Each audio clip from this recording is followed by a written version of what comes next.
It's time to accelerate. Hi, I'm your host, Andy Paul.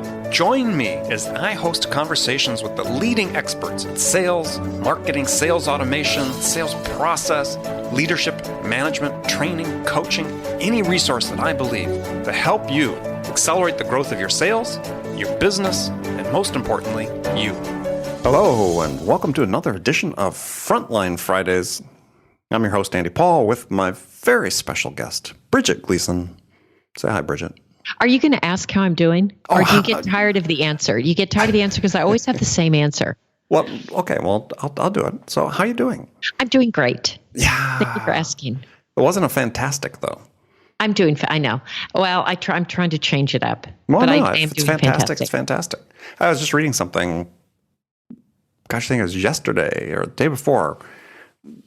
Somebody talking about, how do they put themselves in the right mindset? They're considered to be very positive and optimistic. And in this one person's case, it was, I wake up every morning and think, wow, this is just a fantastic day. And that gets them smiling. Just saying the word fantastic causes you to smile. Oh, that's good. And this is how they start their day. It gives them a real charge from the get-go. I like it. That's great. I think how we start our day just can definitely set the tone for the entire day. So I tend to wake up happy anyway. I love morning. Because you run. I run or just whatever. I just like morning. So I'm always excited to get up in the morning. And now that you're spending more time in Boston, are you getting up and still running at 4:30 in the morning? Yeah, but I've been, it's been cold here. I've been there's a gym in my building, so. The dreaded treadmill. I'm not, and I hate the treadmill. Yeah. But I listen to books or I'll, watch the news. So I try to make the best of it and I'm thankful that I have a place to go, that I'm not out in 17 degrees and running in that. So it's all good. It'll be warm here before you know it. Yeah, it'll be warm. See, things are fantastic. They are fantastic. Right. Now, running on treadmills. Can we talk about that for a second? Sure. I understand. I live mostly on the East Coast, and during the winter, I'll run on treadmill if it's too cold outside, though I love running in the snow. But I have friends that live in sunny Southern California that only run on treadmills. And I'm like, dude, out there. I know. I'm the same way. And I know lots of people that do that too, that it's beautiful weather and they're still in a gym. That's just that's not who I am. Yeah. The one that kills me is we spend a lot of time in Hawaii every year and one place where we stay, we go to the gym in the morning. We've gone out and done our own run, my wife and I, or I'll run. And these days, unfortunately, she's walking, but we'll go afterwards to the gym, and the treadmills are completely full. Here it's on Kauai or Maui or even sometimes Honolulu. It's 72 degrees outside, not a cloud in the sky, or even if there's a cloud in the sky, it's still gorgeous. And people are running on the treadmills. I don't get it. I don't get that either. Okay. I couldn't do that. Not really a sales issue, but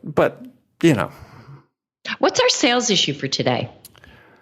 Well, it's we're going to talk about, are we overcomplicating sales? Are we overcomplicating our selling processes? And I was sort of given reason to think about this. I mean, it's a topic I think about a lot, that is, as I write and talk to groups and work with companies, I hear this quite a bit. I'm not an absolute believer in sales process, but is it taking over, right? Are we forgetting sort of the basics that really make things happen? And we've talked in the past about the importance of this human connection. In fact, our last episode, we talked about making the connection, the importance of that connection. But I wonder, like I said, we're just forgetting the things that really make sales happen. And the quote that triggered the thought is, for many people don't know this, they're listening, Bridget, I'm a big soccer fan. And so by the time I'm recording this, the U.S. men's national soccer team is resuming World Cup qualifying matches. And there's a new coach, who's Bruce Arena, who had previously been the coach of the men's team back in the early 2000s, and brought him in to take over for a coach they let go.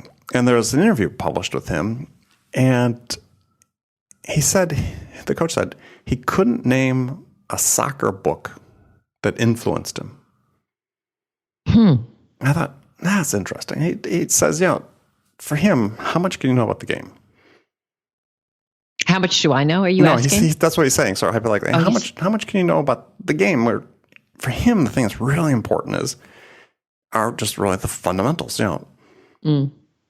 managing people, motivating, helping motivate players, putting them in the right positions, making sure that they're, over communicating with them, make sure they completely understand what their responsibilities are. So they've got an unambiguous understanding of what their responsibilities are, what they should be doing when, and so on.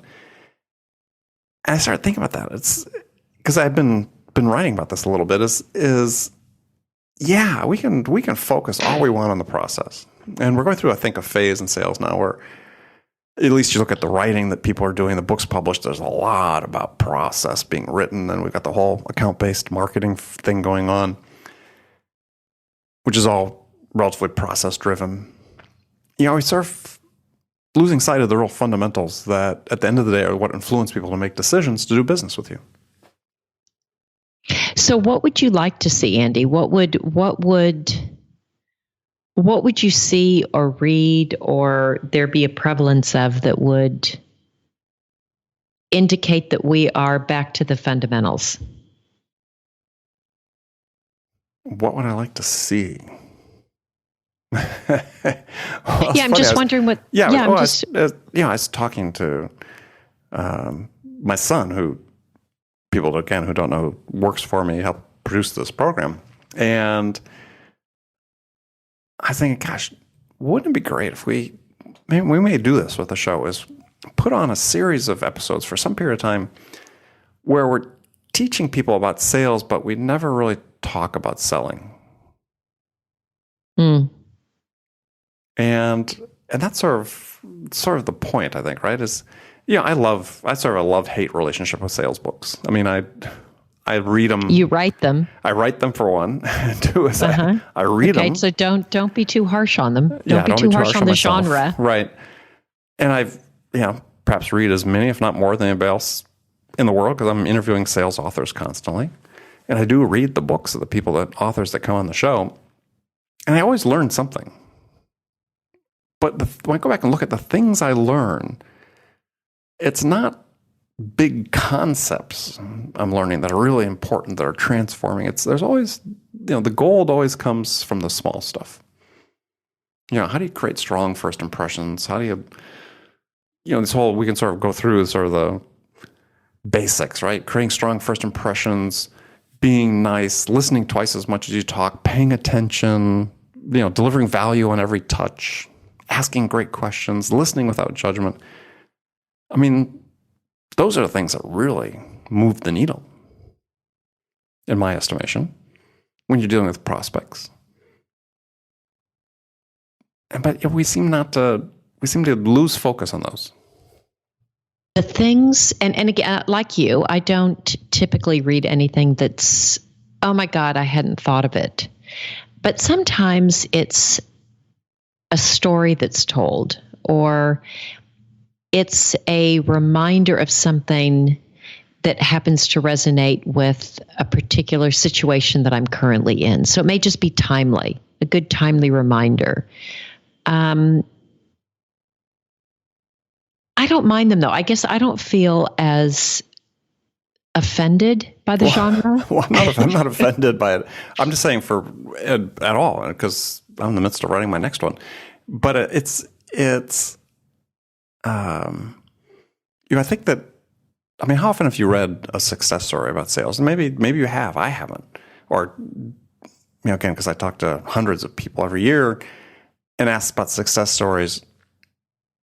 It's never about, it was our sales process that won the day. It was it's this conversation I had. It was this great question I asked that illuminated something for the buyer that turned the corner, right? That made the difference. It was always the person-to-person part of it that really was decisive, as opposed to Yeah. In our playbook, we've got this play, and this play slays it every time. Yeah, I guess maybe I think about, it's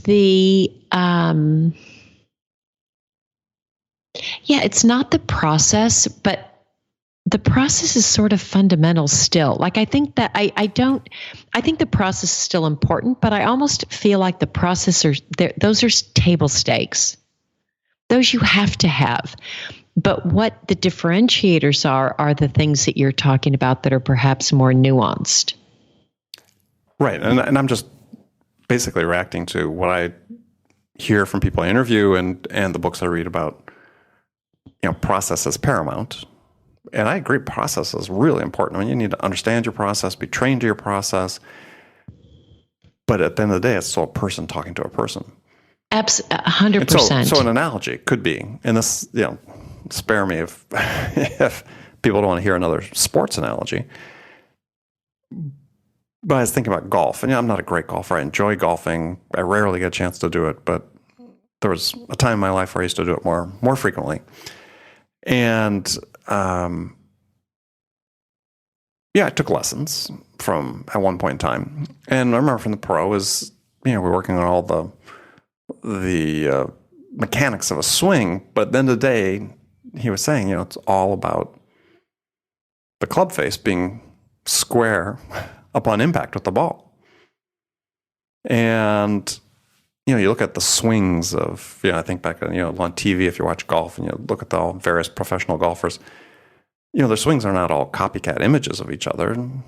I mean, there's some have pretty unique backswings, but, clearly they get the club face square on impact. And so it's like, that is an enduring fundamental. And, that just doesned change. The technology, we've had all this advances in technology and golf, all these new composites and club head changes and so on that have made it easier to swing a golf club, made it more forgiving when you hit the golf ball. But it all comes down to still the same thing, as if you're going to succeed more, at least from tee to green, that club face needs to be square on impact. And I was thinking about that in sales terms. What's the equivalent of being square on impact, right? Where it's really, if you have one swing thought, that's the one you're trying to get to. Yeah, and maybe like golf, that's a primary thing. But God, there's a lot more in golf. I've played golf. There's a lot more than that. Sure. In order to have a good game, and I think in sales also that there are those certain fundamentals, and in some ways, I guess they bear repeating. We get just maybe like in golf. If I were to pick up golf again now, I haven't played in a couple of years, I would benefit from lessons. I would benefit from reminders. I would benefit from just lessons in the fundamentals. And maybe that's your point, that all the other new ways of how I might approach golf are not as relevant as some of just the basic varied, this is what you need to do to have a good swing, to make sure you hit the balls straight and far. And I agree, sales is not so dissimilar. There are some fundamentals that actually don't change. Well, I was thinking of the French proverb that everybody seems to quote. If maybe the only French a lot of people know other than merci is plus ça change, plus c'est la même chose, right? The more things change, the more it's the same thing. Or the more things change, the more they stay the same. Mm. And to me, that's a testament to a certain unchangeability of the human experience, right? That for all the change we're introducing into our lives by technology, there's still a fundamental sameness to us as humans and how we interact with each other. That, unfortunately, in my case, when I look at sales teams and what they're doing and how they could improve, they seem to be sort of intent on forgetting this, as if technology is going to save us. Technology won't save us. Tools won't save us. Process won't save us. I mean, none of that will save us. What will save us? Andy, you and I talked about it in the last podcast. I think it goes back to that. It does go back to that relationship. And are you able to develop this connection and trust and integrity and these things that people buy from people? People buy from people. And so when I think about just when I'm buying something, oftentimes the back of my head, I think, am I going to get ripped off? How's the quality? Can I trust this person? Can I trust this company? Do they do what they say they're going to do? There are all these questions in my mind. And if I'll pay more, I'll buy faster with people when I just feel like, you know what? I trust you. I trust you to do it. I don't even care what the price is. I trust you.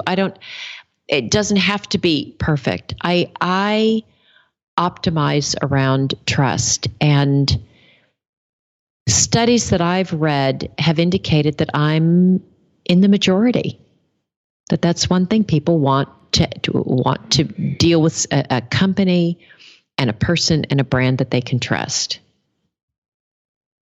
Yeah, I agree. I mean, I think that's so fundamental that if you don't make that connection, now we're starting to go back on the topic we talked about last time, but bears repeating is if you can't make that trust-based connection, you're not going anywhere. Right. And maybe it goes back to what we talked about last time, but it also is a fundamental. Mm-hmm. What are the fundamentals? Well, I've got a new acronym for the fundamentals. You want to hear it? So the acronym is BALD, B-A-L-D. I'm not sure it's a great mindset to have, but well, I don't think you want to have that mindset. You're not bald, thankfully. I don't care. But you don't want to go bald. Okay, you don't care. I wouldn't care. Yeah. I'm not. B-A-L-D. Oops, as I whack my microphone here. B-A-L-D. So B, be present. A, ask great questions. That's good. L, listen without judgment. D, deliver value. I love that. BALD. That's the fundamentals right there. Listen without judgment. I'm writing these down. This is great, Andy. So be present, ask great questions. Listen without judgment. So be present, ask great questions, listen without judgment, deliver value. Love it. BALD. Are you bald? I want to be bald. I want to be bald. I want to be bald. I love that. That's good. I think you should include that in your next book on the fundamentals. It's going called in. Be Bald. Bald. That's a good thing to have on the front cover. People won't expect that. Yeah. We'll have to think about that. That wasn't what I was changing the title, but I mean, I wasn't thinking for a title, but that could be the subtitle. Be bald. Bald. I don't know. How to be bald in life and in sales. Okay, you work with your publisher on that. I'm not sure how that title will go, and let's leave it to the experts. I don't want to be responsible if it goes well or if it bombs. I'll put that in my book proposal for publishers. Bridget says. Bridget's right. Here are her recommendations. Yeah. No, I like that, Andy. Be present. Ask great questions. Listen without judgment. Deliver value. Those are fantastic. Really good. Yeah, and I think the one that people have the hardest time with, maybe there's two. I mean, certainly be present is one that we've talked about. We'll talk about it again. How sellers are so easily distracted these days. But be present, ask great questions. It's the listen without judgment. We are creatures of pattern, right? So we want to, when we talk to someone, we want them to be like something else that we've experienced in the past. So it helps us more quickly comprehend who they are. So we want to match them to a pattern that we know. We talk about, putting people into boxes or putting them into niches. And when you do that without listening to what people are saying, you miss a lot. And you miss the opportunity to really hear what it is their challenges are, their aspirations, the problems, their goals, where they want to be, what you can do to help them. So this listening without judgment is really critical. Well, and it's also just listening without I think a lot of salespeople don't listen. They don't listen without like jumping to a conclusion or just wanting to jump in with a solution. Yeah. Well, and so this pattern thing, and there's lots of words where people talk about confirmation bias, right? So when we hear something, read something, see something, we think about it in a way that to make it conform or confirm to the bias or the opinion that we already hold, right? So when we talk to a buyer, it's like, oh yeah, they're just like this other company I spoke to. But they're not. Everybody's different. I mean, ultimately you may find out they're roughly the same, but you're not going to know until you ask great questions and listen without judgment to understand the value you have to deliver to help them make their decision. It's fantastic. I love that. I'm going to use that. I won't plagiarize, but I will share. Yeah, as long as you've got my, registered trademark next to it, that's fine. Okay. and the attribution. Okay. Just so in every conversation. All right. Every conversation, you just have to say, excuse me just a second. I just want to make sure you understand this is a registered trademark of Andy Paul. Right. And please come listen to our podcast while you're at it. And please come listen to our podcast if you want more insights like this. So that's right. Well, Bridget, I'm glad I was able to make one serious contribution today. A fantastic contribution. It was a great way to wrap it up for today. I love that one, Andy. I'm taking that one with me. Okay. Well, good. All right. Excellent. Well, if you're out there listening to us today, which I hope you are, you've come back week after week, you too, learn something new today. Really appreciate you taking the time. If you have just a minute, less than a minute, go to iTunes, Stitcher, Google Play, wherever you listen to this podcast, subscribe, leave a review. We really appreciate it. And we'll look forward to talking to you next time. So this is Andy Paul with Bridget Gleason, who is my regular guest on Frontline Fridays. Good selling, everyone. We'll talk to you next week. Take care. Thanks for listening to the show. If you like what you heard and want to make sure you don't miss any upcoming episodes, please subscribe to this podcast on iTunes or Stitcher.com. For more information about today's guest, visit my website at andypaul.com.